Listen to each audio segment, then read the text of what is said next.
여러분 만나서 반갑습니다. 우리 이 시간에 다 함께 일어나셔서 6.25 71주년 기념주일을 성삼일체 하나님께 드리도록 하겠습니다.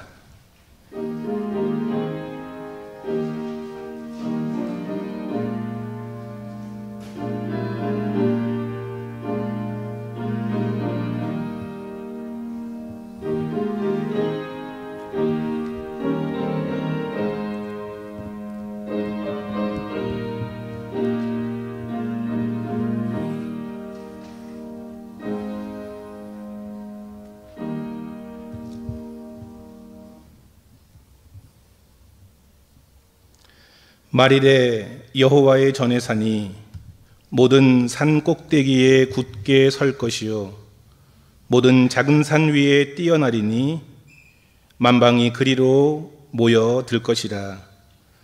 많은 백성이 가며 이르기를 오라 우리가 여호와의 산에 오르며 야곱의 하나님의 전에 이르자. 그가 그의 길을 우리에게 가르치실 것이라.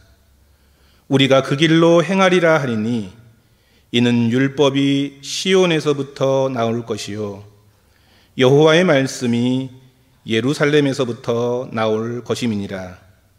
그가 열방 사이에 판단하시며 많은 백성을 판결하시리니 무리가 그들의 칼을 쳐서 보습을 만들고 그들의 창을 쳐서 낫을 만들 것이며 이 나라와 저 나라가 다시는 칼을 들고 서로 치지 아니하며 다시는 전쟁을 연습하지 아니하리라.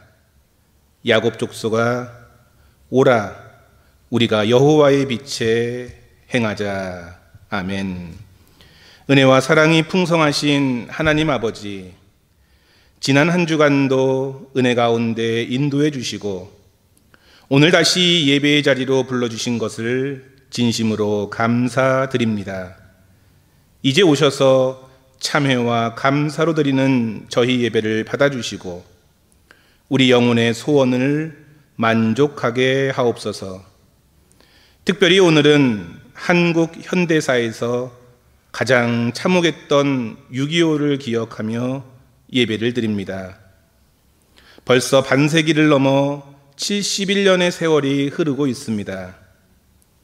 여전히 대립과 반목을 되풀이하면서 한 발자국도 평화로 나아가지 못하는 저희를 긍휼히 여겨 주옵소서. 독재 정권의 압제 아래 살아가는 북한의 동포들과 지하교회 성도들의 신음과 비탄의 소리를 기억하여 주옵소서.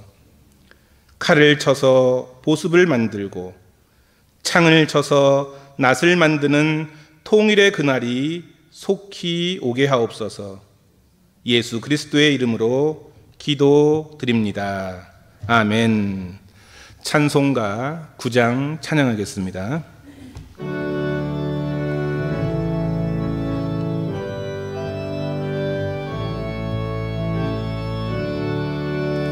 하늘에 가득 찬 영광의 하나님, 온 땅에 충만한 존귀하신 하나님, 생명과 빛으로 지혜와 권능으로 언제나 우리를 지키시는 하나님, 성부와 성자와 성령 삼위의 하나님, 우리 예배를 받아주시옵소서.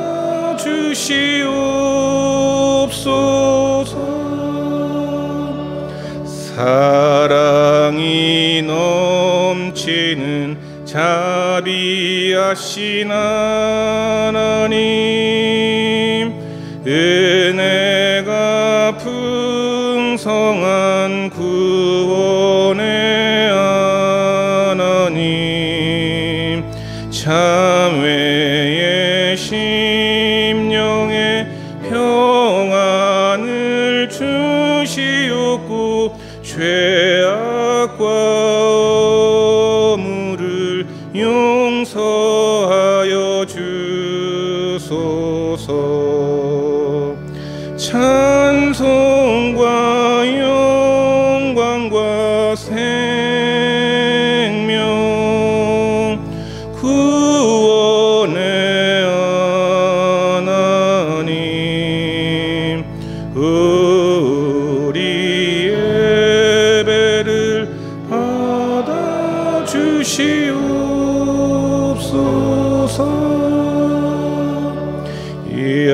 연약한 심령을 굳게 세워주시고 우둔한 마음을 지혜롭게 하시고 주의 뜻 받들어 참되게 살아가며 주 말씀 따라서 용감하게 하소서. 권능과 지혜와 사랑 은혜의 하나님, 우리 예배를 받아 주시옵소서.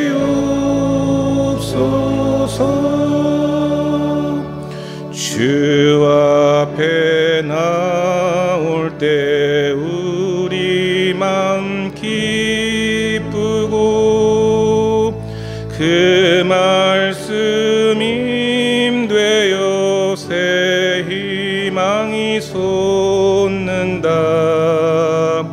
고난도 슬픔도 이기게 하시옵고 영원에 잇대어 살아가게 하소서. 우리의 자랑과 기쁨 생명의 하나님, 우리 예배를 받아 주시옵소서.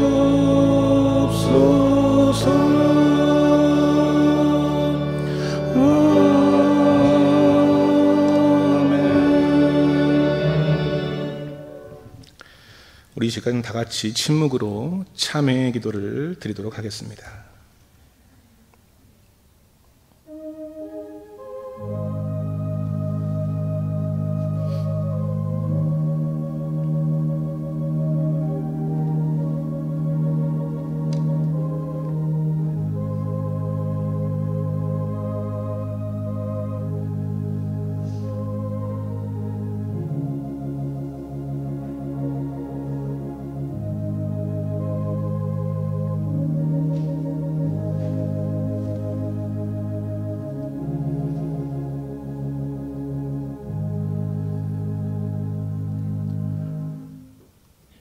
내 고초와 재난 곧 쑥과 담즙을 기억하소서. 내 마음이 그것을 기억하고 내가 낙심이 되어나 이것을 내가 내 마음에 담아두었더니 그것이 오히려 나의 소망이 되었사옴은 여호와의 인자와 공휼이 무궁하심으로 우리가 진멸되지 아니함이니이다.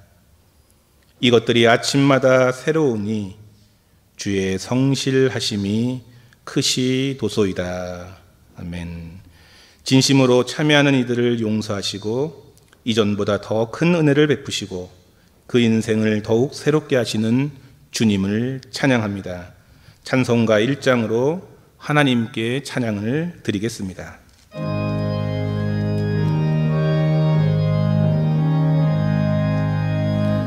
만복의 근원 하나님, 온 백성 찬송 드리고 저 천사여 찬송하세. 찬송 성부 성자 성령.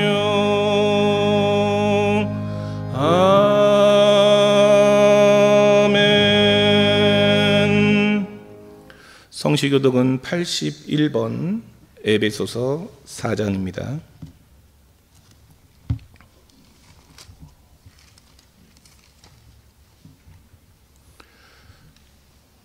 성시교독 81번 에베소서 4장 함께 교독하겠습니다. 그러므로 주 안에서 갇힌 내가 너희를 권하노니 모든 겸손과 온유로 하고 오래 참음으로 사랑 가운데서 서로 용납하고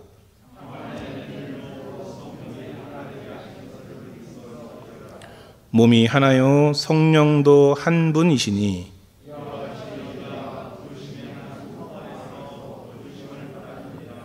주도 한 분이시요 믿음도 하나요 세례도 하나요 만유 위에 계시고 만유를 통일하시고 만유 가운데 계시도다. 아멘. 사도신경으로 우리의 신앙을 고백하겠습니다.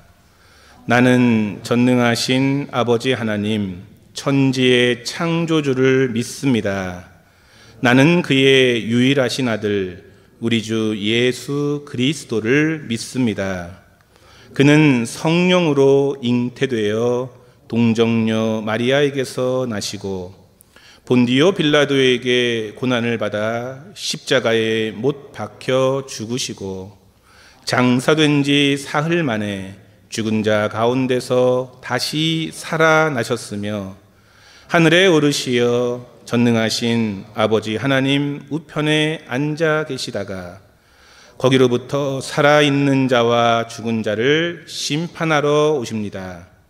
나는 성령을 믿으며 거룩한 공교회와 성도의 교제와 죄를 용서받는 것과 몸의 부활과 영생을 믿습니다. 아멘. 다 함께 자리에 앉으셔서 찬송가 515장 찬양하겠습니다.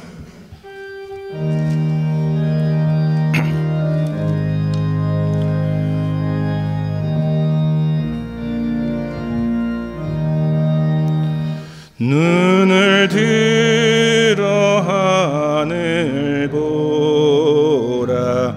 어지러운 세상 중에 곳곳마다 상한 영의 단식 소리 들려온다.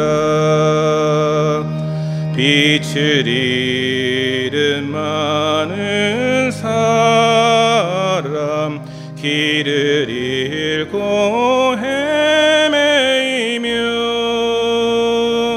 당자처럼 기재나니 믿는 자여 어이할꼬.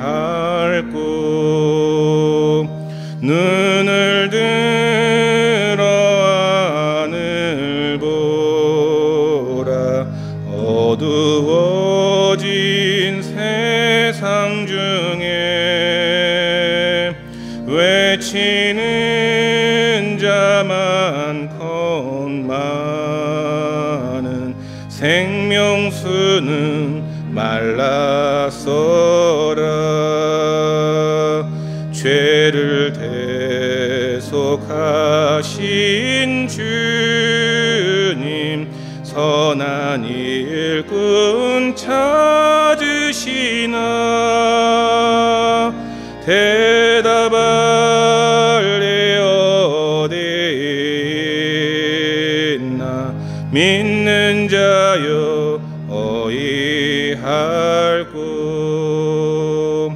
눈을 들어 하늘 보라. 살아계신 주 하나님,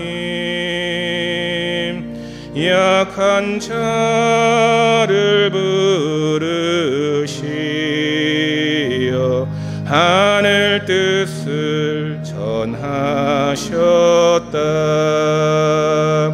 생명수는 홀로 예수, 처음이요 나중이라.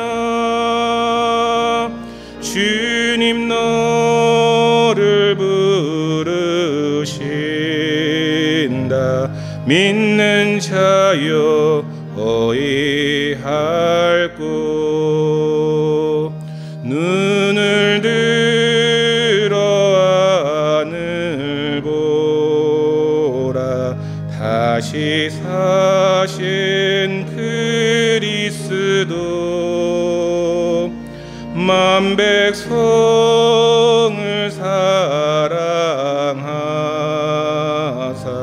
오래 참고 기다리네. 인내하신 우리 구주, 의의 심판하시는 날 곧 가까이 임하는데, 믿는 자여 어이할꼬.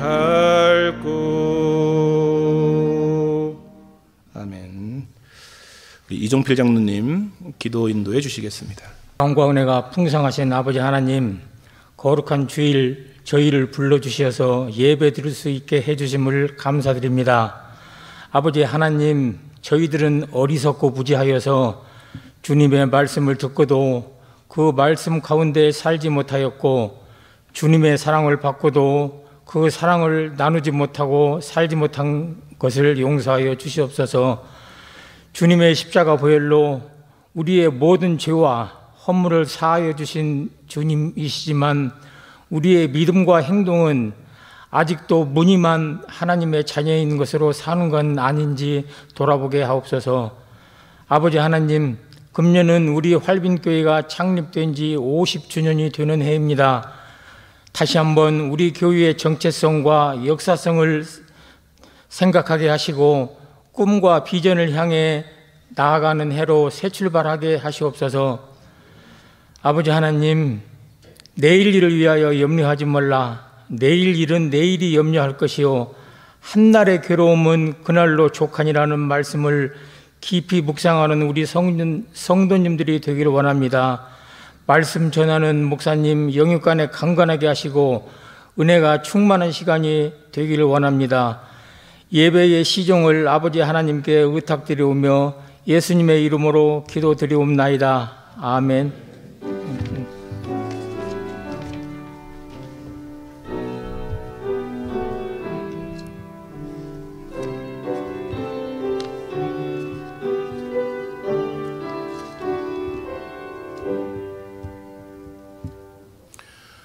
오늘 우리에게 주시는 하나님의 말씀, 에스겔 37장 15절에서 23절 말씀, 그리고 요한복음 17장 20절에서 23절 말씀입니다.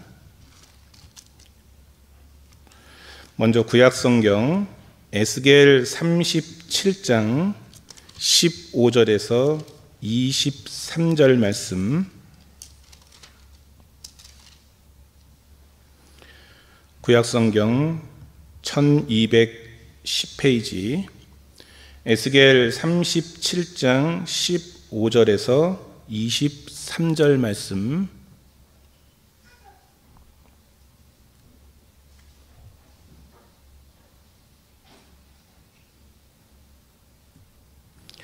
구약성경 1210페이지 에스겔 37장 15절에서 23절 말씀, 우리 다 같이 한 목소리로 하나님의 말씀 읽겠습니다. 여호와의 말씀이 또 내게 임하여 이르시되 인자야 너는 막대기 하나를 가져다가 그 위에 유다와 그짝 이스라엘 자손이라 쓰고 또 다른 막대기 하나를 가지고 그 위에 에브라임의 막대기 곧 요셉과 그짝 이스라엘 온 족속이라 쓰고 그 막대기들을 서로 합하여 하나가 되게 하라. 네 손에서 둘이 하나가 되리라. 네 민족이 내게 말하여 이르기를 이것이 무슨 뜻인지 우리에게 말하지 아니하겠느냐 하거든 너는 곧 이르기를 주 여호와께서 이같이 말씀하시기를 내가 에브라임의 손에 있는 바 요셉과 그짝 이스라엘 지파들의 막대기를 가져다가 유다의 막대기에 붙여서 한 막대기가 되게 한즉 내 손에서 하나가 되리라 하셨다 하고 너는 그 글 쓴 막대기들을 무리의 눈앞에서 손에 잡고 그들에게 이르기를 주 여호와께서 이같이 말씀하시기를 내가 이스라엘 자손을 잡혀간 여러 나라에서 인도하며 그 사방에서 모아서 그 고국 땅으로 돌아가게 하고 그 땅 이스라엘 모든 산에서 그들이 한 나라를 이루어서 한 임금이 모두 다스리게 하리니 그들이 다시는 두 민족이 되지 아니하며 두 나라로 나누이지 아니할지라. 그들이 그 우상들과 가증한 물건과 그 모든 죄악으로 더 이상 자신들을 더럽히지 아니하리라. 내가 그들을 그 범죄한 모든 처소에서 구원하여 정결하게 한즉 그들은 내 백성이 되고 나는 그들의 하나님이 되리라. 아멘. 계속해서 요한복음 17장 20절에서 23절 말씀을 함께 읽겠습니다. 요한복음 17장 20절에서 23절 말씀, 신약성경 178페이지입니다.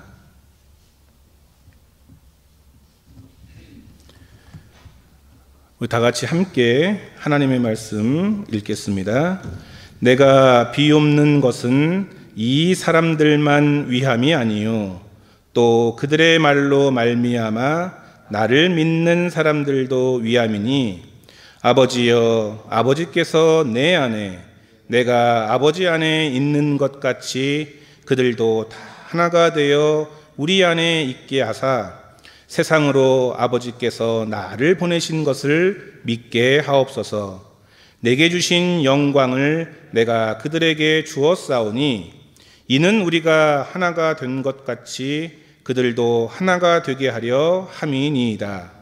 곧 내가 그들 안에 있고 아버지께서 내 안에 계시어 그들로 온전함을 이루어 하나가 되게 하려 함은 아버지께서 나를 보내신 것과 또 나를 사랑하심 같이 그들도 사랑하신 것을 세상으로 알게 하려 함이로소이다. 아멘. 담임 목사님 나오셔서 하나님의 말씀 전해주시겠습니다. 만나서 반갑습니다. 아시는 대로 오늘은 6.25 71주년이 되는 날입니다. 저는 한 50주년이 되면 통일이 될까 그렇게 생각했는데 71주년 이제 한 세기를 바라보고 나아가고 있는 것 같습니다.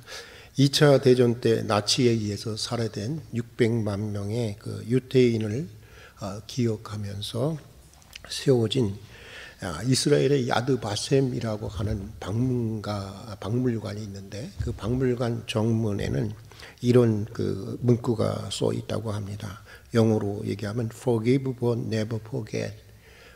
용서하라 그러나 결코 잊지는 말라. 이런 내용의 문구가 써 있다고 합니다.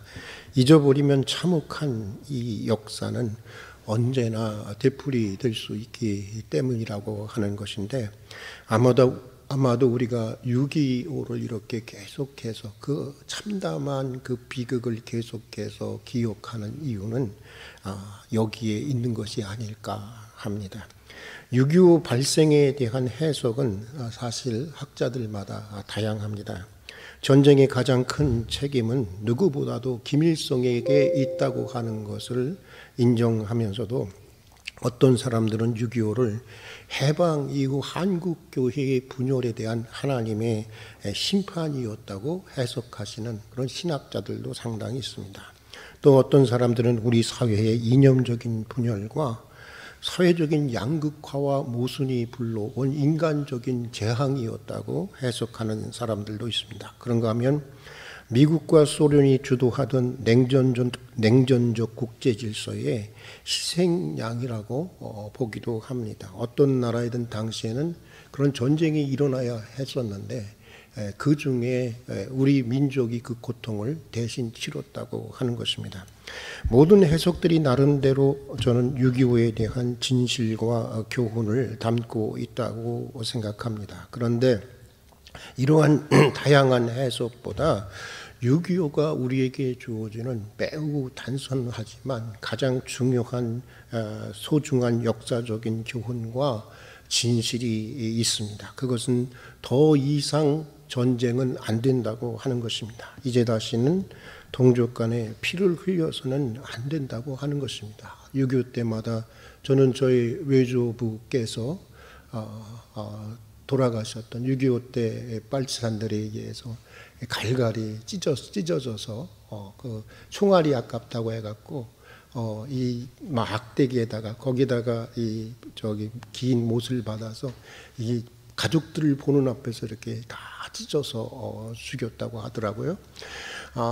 저는 이 일이 우리 집에만 일어난 일이 아니고 또 북한에 의해서만 그런 일이 자행된 것이 아니라 남한도 또 북한에게 그렇게 자행했던 그런 참혹한 역사가 다시는 이 땅에서 재현돼서는 안 된다고 믿습니다. 특별히 핵전쟁이 예상되는 상황에서 그것도 미국과 중국의 대리전이 될 수 있는 현실에서 어느 쪽이 승리하든지 양쪽 모두의 파국을 불러올 수밖에 없다고 하는 점에서 우리에게 남아있는 유일한 카드는 우리 헌법이 얘기하고 있는 대로 우리 헌법이 얘기하고 있습니다. 헌법이 말하고 있는 대로 자유민주적이고 평화적인 통일이어야 한다고 하는 것입니다. 물론 침략이 있으면 반드시 단호하게 맞서서 싸워야 한다고 하는 것은 너무나 지극히 당연한 일이지만 말입니다.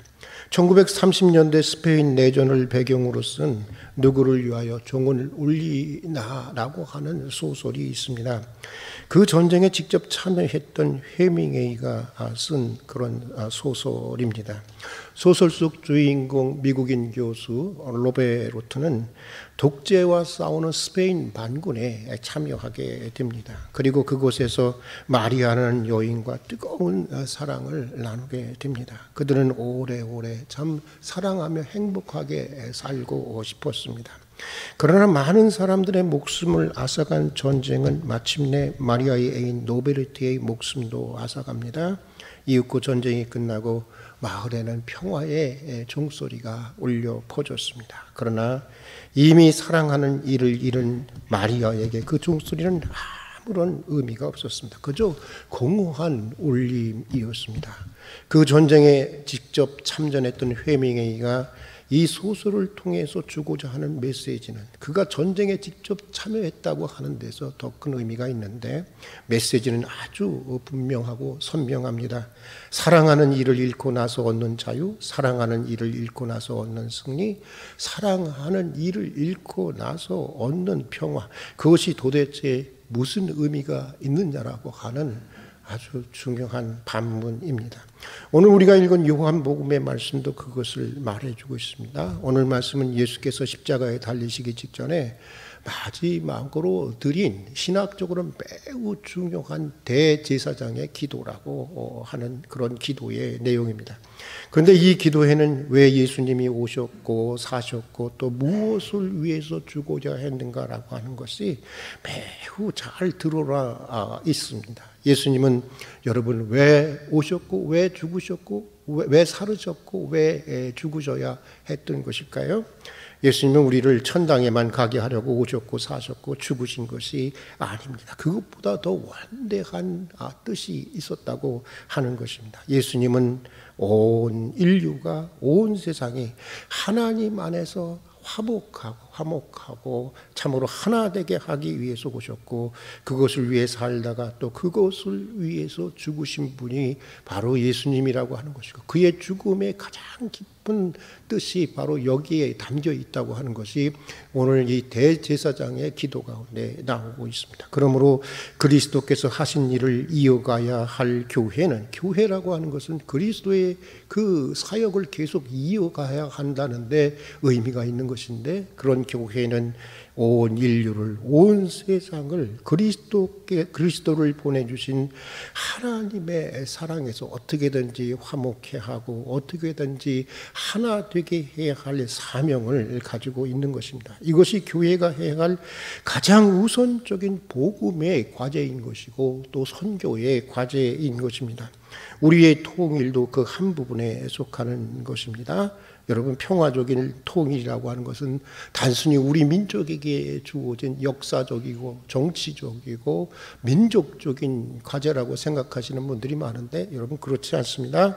여러분, 통일은 하나님께서 우리에게 위임한 신앙적인 과제인 것입니다. 해도 되고 안 해도 되는 것이 아닙니다. 요즘 젊은이들은 뭐 안 하면 어때요 이렇게 얘기하는데, 그런 과제가 아니라고 하는 것입니다. 반드시 이루어내야 하는 복음적인 과제요, 또 하나님이 우리 민족에게 위임한 명령인 것입니다. 구약 선지자 예스겔이 오늘 보니까 분열된 남유다와 북이스라엘이 하나님의 손 안에서 하나 될 것이라고 하는 그 놀라운 말씀과 환상을 보고 있는데, 오늘 우리는 하나님의 손 안에서 이 남북이 하나 되는 환상을 볼 수 있어야 하는 것입니다. 그러나 여러분, 해방 이후 한국교회는 사실 이런 화목해 하고 하나됨의 사명을 제대로 감당하지 못한 교회였다고 해도 지나친 말이 아닙니다. 사실 우리들의 개개인의 삶 속에서도 그렇지 않습니까? 여러분들은 화목해 하는 인물이었습니까? 여러분은 하나를 이루는 인물이었습니까? 아니면 트러블 메이커였습니까? 어떤 면에서 보면 화목해하고 하나 되게 하는 교회의 역할이 가장 절실히 요구되던 때가 언제겠어요? 남북이 치열하게 분열하고 갈등하고 치열하게 싸웠던 6.25 변란 중에서도 한국교회는 동족의 분열을 치유하기보다는 서로 치열하게 싸우고 다투고 갈라지고 분열하는 모습을 보여주었다고 하는 것입니다. 고신칙 장로교회와 기장칙 장로교회의 분열이 바로 그 싸움의 와중, 6.25 와중에 있었습니다. 또 합통측 장로교회와 통합측 장로교회의 분열이 전란 속에서 불거지다가 전란 직후에 있었습니다. 장로교만 그런 것이 아니라 대다수 한국교회 모든 교단들이 그랬습니다. 그 이후에도 이런 모습들은 오늘날까지 계속되고 있습니다.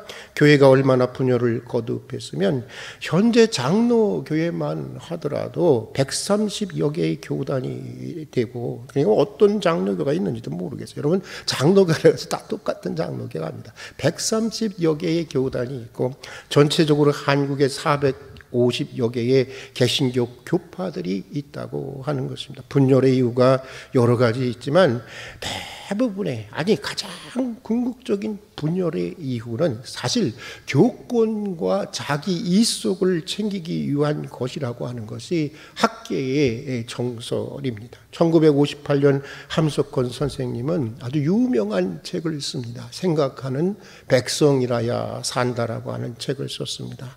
6.25라고 하는 가장 참혹한 이 전쟁을 겪고도 아무런 교훈도 받지 못하는 이 한국교회와 한국 백성들을 깨우치려고 하는 예언자의 목소리가 담겨져 있는 책입니다. 여기서 함석헌 선생님은 6.25 전란 중에, 그리고 전란 이후에 이어진 한국교회의 행태를 이렇게 기록하고 있습니다. 전쟁 중에 가장 보기 싫은 것은 교회 단체였다.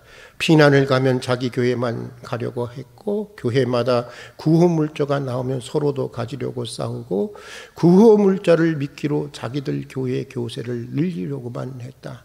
또 정부와 군대가 하는 일은 무조건 잘한다 잘한다 하고, 그저 날씨라도 맑아 인민군을 향한 연합군의 폭격이라도 잘 되기를 바라는 것이 전부였다. 원수를 불쌍히 여기는 사랑, 정치하는 자들의 잘못을 책망하는 의의 빛을 보여주거나 또 그 때문에 핍박을 당한 일은 한 번도 보지 못했다. 그 처절한 가난과 고통 속에서도 교회당은 굉장히 크게 지었고, 예배당은 꽃처럼 단장한 사람들로 차지됐다. 어디서도 베옷을 입고 제에 앉아 민족의 아픔을 붙들고 참여하는 교인들을 찾아볼 수가 없었다. 함석헌 선생은 6.25를 회상하면서 이렇게 탄식하고 있는데, 71년이 지난 지금도 한국교회는 이 상태에서 한 발자국도 더 앞으로 나가지 못한 것은 아닌지, 사실 아프게 묻고 내 자신부터 하나됨의 사람이 되지 못했다고 하는 깊은 자성의 마음을 갖게 되는 것입니다. 그동안 한국교회가 통일을 위해서 기도해 왔다고 자부했습니다. 그리고 참으로 우리는 산골 깊숙이마다 얼마나 한국의 통일을 위해서 기도해 왔는지 모릅니다. 하지만 교회의 이러한 이 분열과 갈등의 모습은 우리가 참으로 통일을 위해서 기도해 왔는가를 되묻지 않을 수가 없는 것입니다. 교회가 제2속을 위해서 끊임없이 서로 치고받고 분열하면서 갈등하면서 어떻게 교회가 이 민족에게, 우리 민족을 향해서 하나됨과 사회적인 통합을 이야기할 수가 있겠습니까? 화해하라, 원수를 사랑하라, 하나되라, 이런 말을 어떻게 교회가 이 사회에 부끄러워서 할 수가 있겠습니까? 한국교회는 통일을 말하기 전에 사실 함석헌 선생님이 얘기한 대로 6.25가 되면 베옷을 입고 죄를 뒤집어 쓰고 분열의 모습을 참여하고 그리스도의 사랑 안에서 정말 화목케 하고 하나됨의 모습을 회복하게 해달라고 기도해야 하는 것이 한국교회의 현실이 되어야 하지 않겠는가, 우리들의 현실이 되어야 하지 않겠는가, 그런 생각이 드는 것입니다. 그리고 그 하나됨을 위해서 몇 가지 생각해 보면, 먼저 우리는 계속해서 끊임없이 더 겸손해져야 한다고 하는 것입니다. 우리는 그런 노래 많이 부르죠. 저 높은 곳을 향하여 올라가 그런 찬양들을 많이 부르는데, 사실은 우리는 계속해서 더 내려가야 하는 것입니다. 끊임없이 내려가야 하는 것입니다. 예수님이 그러셨잖아요. 하늘 보좌 위에서 계속 끊임없이 내려가다가 나중에는 무덤에까지 내려가시지 않았습니까? 사도 바울이 빌립보 교회의 일치를 위해서 그리스도의 겸손을 강조한 것처럼, 하나 되기 위해서는, 참으로 화목하기 위해서는 우리가 의도적으로 겸손해져야 하는 희생을 짊어져야 하는 것입니다. 무한할 정도로 한계를 가진, 여러분, 우리는 무한할 정도의 한계를 가진 피조물이라는 사실을 잊지 말아야 하는 것입니다. 유한한 한계를 가진 피조물로서 내가 아는 것, 내가 믿는 것이 지극히 부분적이라고 하는 것을 우리는 인정할 수 있어야 하는 것입니다. 우리는 다 지극히 찰나적이고 순간적이고 지극히 부분적인만 알고 살아가고 있는 것입니다. 또 그렇게 인식한 것조차 제대로 인식한 것인지 옳은 것인지 아닌지 모르는 경우가 사실은 허다하지 않습니까? 솔직히 한번 우리가 정직하게 한번 생각해 보십시다. 내 나름대로의 생각, 내 나름대로의 도덕성, 내 나름대로의 잣대만 가지고 이것이 의인이 선이니 남을 함부로 판단하는 것은 매우 잘못될 수가 있는 것입니다. 잠언에 보면 이런 말씀이 있습니다. 사람의 행위가 자기가 보기에는 깨끗하여도 올바로도 하나님은 심령을 감찰하시느니라. 내가 보기에는 내 생각과 견해와 행위가 옳은 것 같고 지혜로운 것 같아도 하나님이 보실 때는 잘못될 수 있고 그릇될 수 있다고 하는 것입니다. 저는 솔직히 얘기하면 우리는 거의 대부분이 잘못되고 그릇된 생각을 하며 살아갈 때가 많다고 생각을 합니다.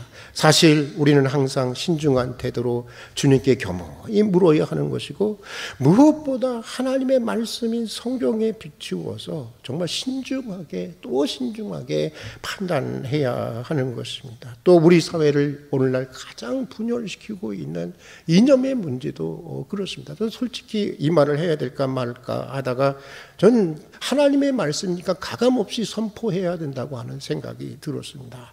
그것이 진보적인 이념이든 보수적인 이념이든 간에 여러분 이거 하나는 분명한 거예요. 인간으로부터 나오는 어떤 제도, 어떤 이념에도 절대적이라고 하는 신의 옷을 입혀서는 안 된다고 하는 것입니다. 그것이 우상인 것이고 20세기 최고의 신학자들은 그것을 가장 악마적인 행위로 간주해 왔던 것입니다. 20세기 중반 독일의 나치들이 그랬기 때문입니다. 그들은 자신들의 이념, 나치의 이념, 당시 독일의 이념을 절대화했습니다. 신성화했습니다. 결과적으로 보면 그래서 2차 대전이 발발하게 되었고, 또 그래서 600만 명의 나치들은 자기들이 선민이고 유태인들을 쓰레기로 봤거든요. 600만 명의 이 이념으로 인해서 유태인 600만 명을 살해하는 일이 발생하게 된 것입니다. 여러분, 인간으로부터 나온 모든 것들은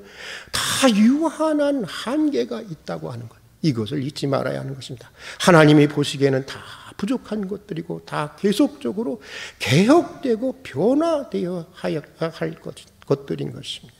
우리는 겸허해야 하는 것입니다. 서로의 부족함을 알아야 하는 것입니다. 나의 부족함을 인정할 줄 알아야 하는 것입니다. 그래서 더 대화하고 더 경청하고 더 배우고, 그래서 전체적으로 우리 사회가 보다 다양하고 보다 풍요로운 사회를 만들어갈 수가 있어야 하는 것입니다. 여러분, 나와 같아야 한다는 생각을 버리십시오. 내가 꼭 옳다고 하는 생각을 버리실 수 있기를 바랍니다. 그리고 바로 여기서부터, 겸허한 여기서부터 하나됨의 역사가 시작될 수가 있는 것입니다. 그리고 또 화목하고 하나 되기 위해서는 다른 것과 틀린 것의 차이를 분별할 줄 아는 지혜가 필요한 것입니다. 사람은 자기와 다른 견해는, 사람이라는 게 그런 것 같아요. 저도 그렇고 누구도 여기서 자유할 수 있는 사람은 별로 없는 것 같은데, 자기와 다른 견해는 무조건 틀린 것으로 간주하려고 하는 경향이 있습니다. 이것이 우리가 타락했다고 하는 하나의 증거가 아닌가 그런 생각이 드는데, 그러나 여러분, 우리가 잘 알지만 다르다고 결코 틀린 것만은 아닌 것입니다. 틀린 것이 아니라 사실은 대부분의 경우는 다양한 것이죠. 다양한 것입니다. 교회 역사를 보면 어떤 시기에도 교회가 분열하는 것이 좋은 것이라고 생각한 적은 한 번도 없었습니다. 모든 시기, 모든 교회에는 다 일치를 얘기해왔고 평화를 얘기했고 화목을 말해왔습니다. 그런데 일치를 얘기하면 얘기할수록 참으로 아이러니한 것은 화목을 얘기하면 얘기할수록, 하나됨을 얘기하면 얘기할수록 그 분열과 갈등은 심화되었다고 하는 것입니다. 이유는 다른 것이 아닙니다. 하나 되어줘야 한다는데 내가 주장하는 대로만 하나가 돼야 한다고 하는 것입니다. 그러니까 어떻게 되겠습니까? 매일 치고 싸우고 그럴 수밖에 없죠. 모두가 공통적으로 기독교 믿음의 핵심이라고 하는 사도신경의 신앙을 고백했지만 세부적인 면에서는 서로가 다를 수밖에 없다고 하는 것을 인정하지 않았습니다. 우리가 어떻게 다 똑같겠어요, 여러분? 교파가 있는 이유가 뭐겠어요? 실질적으로 서로가 다르게 해석할 수 있는 면들이 있기 때문에 그런 것입니다. 그것도 어쩔 수 없는 거예요. 왜냐하면 우리는 자라온 환경이 서로 다르고 자라온 전통이 다르고 또 개성이 다르기 때문에 어떤 세밀한 면에 있어서는 여러 가지 다양한 견해가 있을 수가 있는 것입니다. 그런데 교회는 그동안 서로가 다르다고 하는 것을 갈등과 분열의 요소로만 보았어요. 서로가 무엇이 서로 함께 고백할 수 있는 내용인가를 서로 찾기보다는 뭐가 저놈하고 나하고 다르지? 저놈은 뭐가 잘못됐지?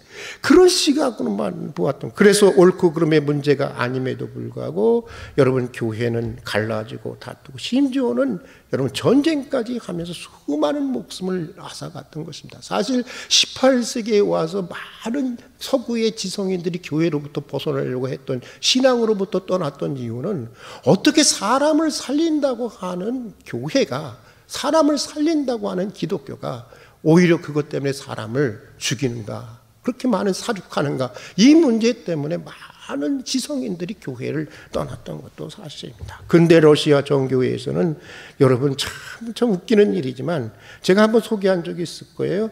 성호를 두 손가락으로 긋느냐 세 손가락으로 긋느냐를 가지고 서로 수백만을 죽인 사건이 있습니다. 여러분 성호를 긋는데 무슨 법칙이 있습니까? 성경에 두 손가락으로 그으라고 그랬어요? 세 손가락으로 그랬어요? 그런 얘기는 나오지도 않아요. 여러분 두 손가락으로 그으면 어떻고 세 손가락으로 그으면 어떻습니까? 아니 10손가락으로 그으면 어떻습니까? 아니 또 안 그으면 어때요? 예? 네. 여러분 그저 이런 것들은 자신들의 전통의 문제이고 선택의 문제이고 기호의 문제인 것입니다. 누가 옳고 그런 것이 아니지 않습니까? 그런데 이런 일로 수만 명을 죽이는 사건들이 여러분 오래전엔 여러 번 일어났었고, 사실 정도의 차이가 있지만 지금도 이런 일들이 많이 일어나고 있습니다. 다 내가 복음이야. 내가 얘기하는 게 옳아. 내가 얘기하는 게 절대적이야. 아우 좀 제가 참 좋아하는 학자가 있습니다.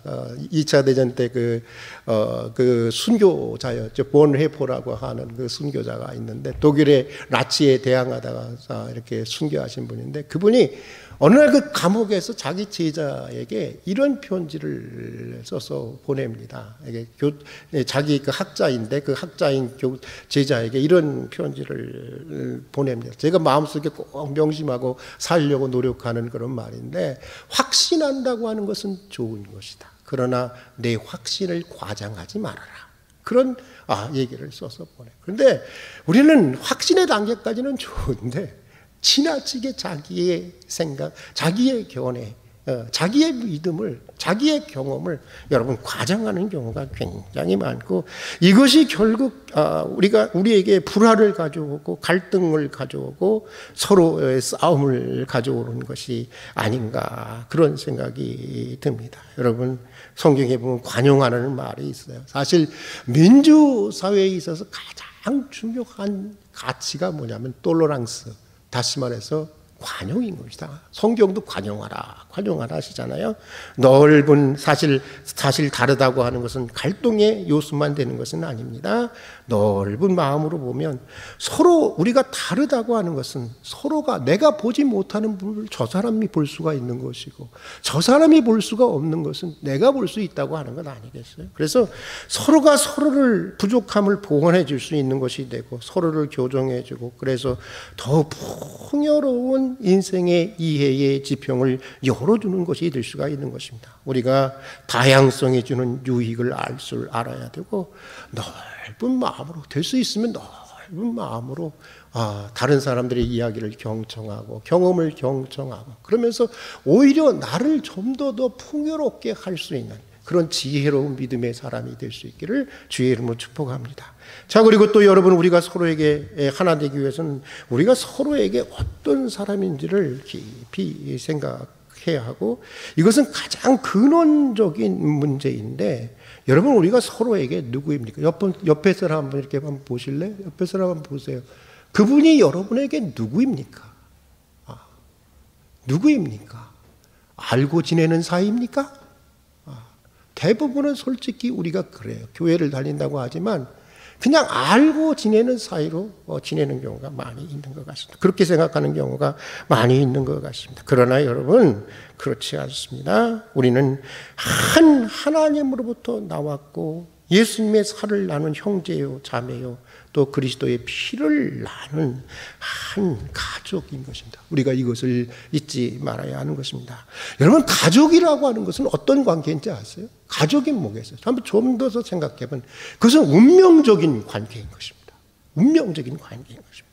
내가 너 내 딸 아니야, 그렇다고 해서 안 되는 게 아니에요. 내가 부인한다고 해서 가족 아닌 것이 되는 것이 아니라고 하는 것이에요. 그것은 운명적인 것이에요. 그것이 바로 가족이라고 하는 것입니다. 예전에 어느 방송에서 이런 실화가 방영된 적이 있습니다. 아주 어린 시절에 부모를 잃고 길거리에서 콩나물을 사발에 담아 장사하는 할머니 밑에서 자라는 손자가 있었습니다. 예전에는, 지금도 그런 분들이 계시는 것 같아요. 이렇게 장날에 나가보면 요만한 그릇에다가 이것저것 이렇게 담아와서 그 얼마 된다고 그걸 팔려고 이렇게 하시는 할머니들을 많이 발견하게 되는데, 할아버지들은 없더라고. 왜? 할아버지들은 그걸 안 하는 건가? 할머니들이 주로 많이 있는데, 여러분, 그렇게 해서 이제 애를 키웠는데, 이 중학생인데 이게 얼마나 못된 놈인지 매일 사고를 치고 자주 경찰서를 들락달락 거리는 것입니다. 그때마다 할머니는 가서 대신 손이 발이 되도록 빌어서 용서를 받곤 했습니다. 그런데 어느 날 할머니 집에 강도가 들었어요. 그리고 할머니를 둔기로 때리고 얼마 되지 않는 돈을 뺏어나갔습니다. 그런데 여러분, 참 기가 막힌 것은 나중에 수사를 통해서 밝혀진 범인은 바로 할머니의 손자였다고 하는 것입니다. 기가 막힌 일이 벌어진 것입니다. 그런데 더욱 기가 막혔던 사실은 무엇이냐면, 할머니는 다친 몸으로 그 손자 녀석한테 맞은 그 둔기로 맞은 다친 몸으로 매일매일 경찰서를 찾아다녔다고 하는 것입니다. 콩나물을 판 돈으로 따뜻한 사식을 사 먹이고 경찰들에게 눈물로 용서를 빌었다고 하는 것입니다. 이 아이가 이런 아이가 아니었노라고. 원래는 부모만 있어도 얘가 이렇게 되지는 않았노라고. 다 내가 잘못 키워서 그런 것이니 좀 나를 잡아가고 얘를 좀 놓아달라고 눈물로 호소하는데, 너무 가슴이 아파서 경찰들도 매일 눈시울을 적셨다고 하는 것입니다. 왜 할머니는 그런 손자를, 자기를 둔기로 내려친 배은망덕한 손자를 그렇게 집요하게 찾아가서 감싸 주었던 것일까요? 여러분, 다른 이유가 없습니다. 가족이기 때문인 거예요. 이게 내 새끼니까, 내 핏줄이니까 다른 이유가 뭐가 있겠어요? 다른 이유가 뭐가 있어요? 가족이라고 하는 것은 여러분 그런 것입니다. 교회도 그래요. 우리가 가족의식이 없어서 문제인 것 같아요. 여러분, 가족들은 있잖아요. 솔직히 굉장한 어려운 문제가 있고 갈등이 있어도 그런 걸 알기 때문에, 여러분 나 가장 안 할 거야. 나 엄마 노릇 안 할 거야. 나 딸 노릇 안 할 거야. 이렇게 그냥 조그만 문제를 가지고 뛰쳐나가는 사람들은 없습니다. 어떻게든지 가족이 하나 되고 화목하기 위해서, 그 관계를 회복하기 위해서 노력합니다. 왜? 가족이라고 하는 것을 알기 때문인 거예요. 교회는 왜 그렇게 안 할까요? 여러분, 그냥 알고 지내는 사이라고 생각해서 그런 것입니다. 가족이라고 하는 의식이 없기 때문에 그런 것입니다. 사랑하는 교회 여러분, 우리가 서로에게 누구인지를 다시 깊이 생각해 보아야 할 것입니다. 알고 지내는 사이인지, 아니면 우리가 하나님 안에서, 성령 안에서, 그리스도 안에서 한 가족인지. 여러분, 갈등과 분열 속에 있는 에베소 교인들에게 사도 바울은 이렇게 권면하고 있습니다. 우리 한번 다 같이 한번 조용히 한번 읽어보도록 하겠습니다. 같이 읽겠습니다. 평안에 매는 줄로 성령에 하나 되게 하신 것을 힘써 지켜라. 몸이 하나이요 성령이 하나이니 이와 같이 너희가 부르심의 한 소망 안에서 부르심을 입었느니라. 주도 하나이요 믿음도 하나이요 세례도 하나이요 하나님도 하나이니 만유 위에 계시고 만유를 통일하시고 만유 가운데 계시도다. 여러분, 통일, 여러분, 사실은 우리의 구호이기 전에 2000년 전부터 하나님의 구호였어요. 하나님은 어떤 분이냐? 만유를 통일하시는 분, 하나 되게 하시는 분. 그분이 바로 우리 하나님이라고 하는 거예요. 우리도 당연히 그렇다고 한다면 하나됨을 위해서, 화목해 하기 위해서, 평화를 위해서 살아가야 하지 않겠습니까? 갈등과 분열과 반목과 전쟁이 일상화된 현실에서 어느 곳에든지 하나됨을 이루어가는 평화의 도구가 되는 여러분들이 될 수 있기를 기원하면서 오늘은 여기까지 하도록 하겠습니다. 같이 기도하겠습니다. 사랑하는 하나님 아버지, 동족의 피로 이 땅을 물들인 71년 전 6.25를 우리가 회상합니다. 그 전란의 와중에서도 지켜주셔서 이렇게 자유 대한민국이 오늘과 같이 발전할 수 있는 은총을 주신 것을 진심으로 감사드립니다. 그러나 아직도 우리 안에 많은 갈등과 분열과 다툼과 반목이 있음을 자미합니다. 평안에 매는 줄로 성령의 하나 되게 하신 것을 심써 지켜나가는 사람들이 되게 해주시옵소서. 특별히 이데올로기로 분열된 한국 사회와 인종차별로 얼룩진 이 지구촌이 갈등과 분열, 차별과 배제와 전쟁을 넘어서서 진정한 하나됨으로 나아갈 수 있도록 인도해 주시옵소서. 무엇보다도 분단의 장벽이 무너지고 평화적으로 또 민주적으로 남과 북이 하나 되는 통일의 그날이 속히 오게 해 주시옵소서. 예수님 이름으로 기도드립니다. 아멘. 찬송가 50장 찬양하면서 준비하신 예물 하나님께 드리도록 하겠습니다.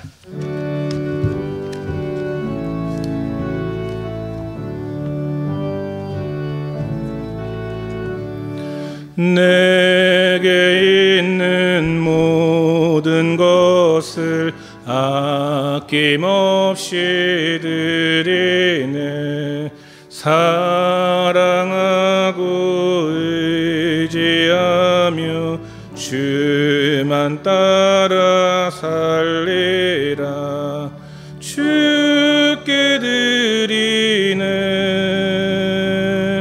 주께 드리네.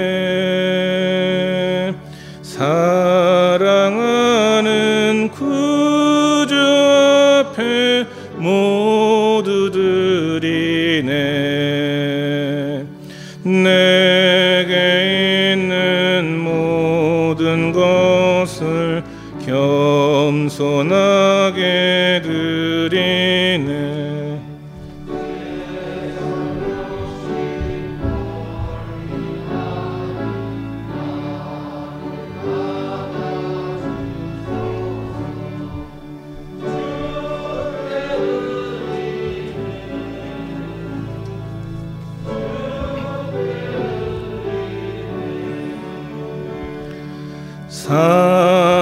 사랑하는 구주 앞에 모두 드리네. 내게 있는 모든 것을 그를 위해 드리네. 주의 성령 충만하게 내게 내려주소서. 주께 드리네. 주께 드리네. 사랑하는 구주 앞에 모두 드리네. 아멘.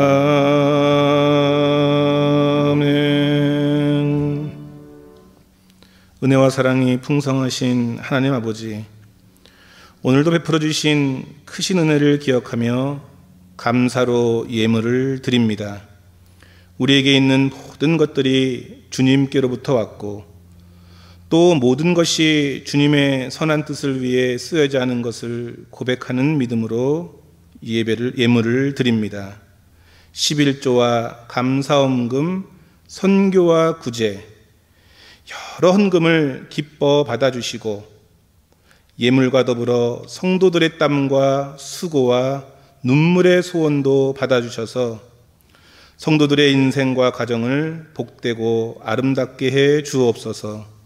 성도들의 일터에도 복을 주셔서 깨끗한 수고에 언제나 풍성한 결실이 있게 해 주옵소서.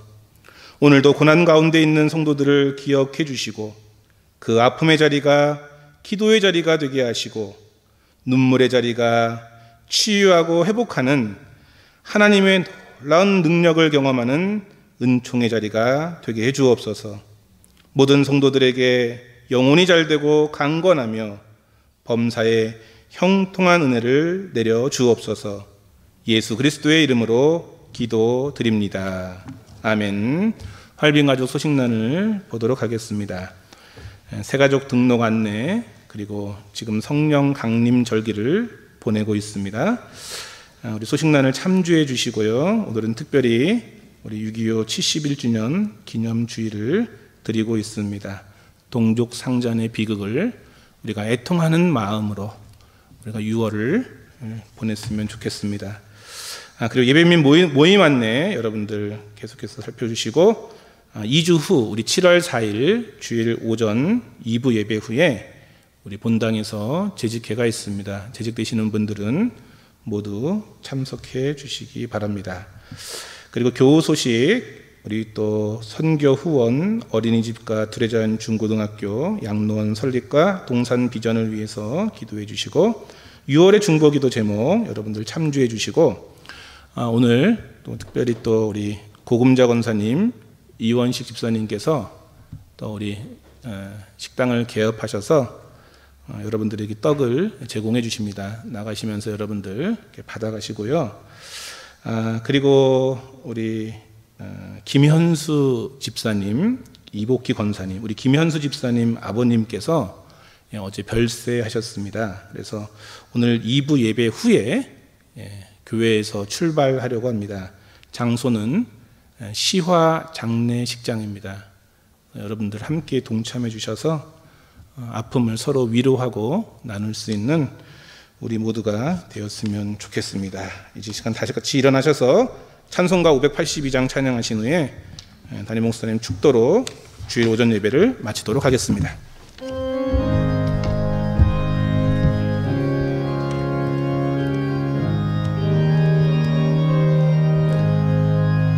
어둠 밤 마음에 잠겨 역사의 어둠 짙었을 때에 계명성 동쪽에 밝아 이 나라 여명이 왔다.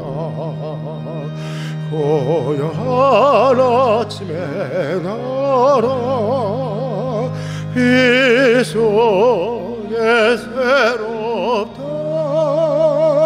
예배 삶 속에 얽혀 이 땅에 생명탐 놓아간다. 옥토에 뿌리는 기포 하늘로 줄기까지 섰을 때 가지 억만을 해요. 그 열매 만민이 산다. 고요한 아침에 나라 예권을 부른다. 하늘 씨앗이 되어 역사의 생명을 이어가리. 맑은 샘줄기 용소산 거칠은 땅에 흘러 적실 때 기름진 푸른 벌판이 넌 앞에 활짝 트인다. 고요한 아침에 나라 새하늘 새 땅아 계리 꺼지지 않는 인류의 횃불 되어 타고라. 기도하겠습니다. 아버지요, 아버지께서 내 안에 내가 아버지 안에 있는 것 같이 그들도 다 하나가 되어 우리 안에 있게 하사 세상으로 아버지께서 나를 보내신 것을 믿게 하옵소서. 내게 주신 영광을 내가 그들에게 주었사오니 이는 우리가 하나 된 것 같이 그들도 하나 되게 하려 함이니이다. 지금은 우리 주 예수 그리스도의 은혜와 말로 다 할 수 없는 아버지 하나님의 사랑과 우리 인생을 새롭게 하시고 보다 넓은 사랑의 영역으로 이끄시는 성령님의 교제하심이 하나님을 힘써 지키는 삶을 살아가기로 소원하고 다짐하는 교우들 위해, 그리고 분단과 전쟁을 넘어 통일로 나아가는 조국과 차별에서 일치로 나아가는 지구촌 모든 이들에게 지금부터 영원까지 함께해 주시기를 간절히 축원하옵나이다. 아멘.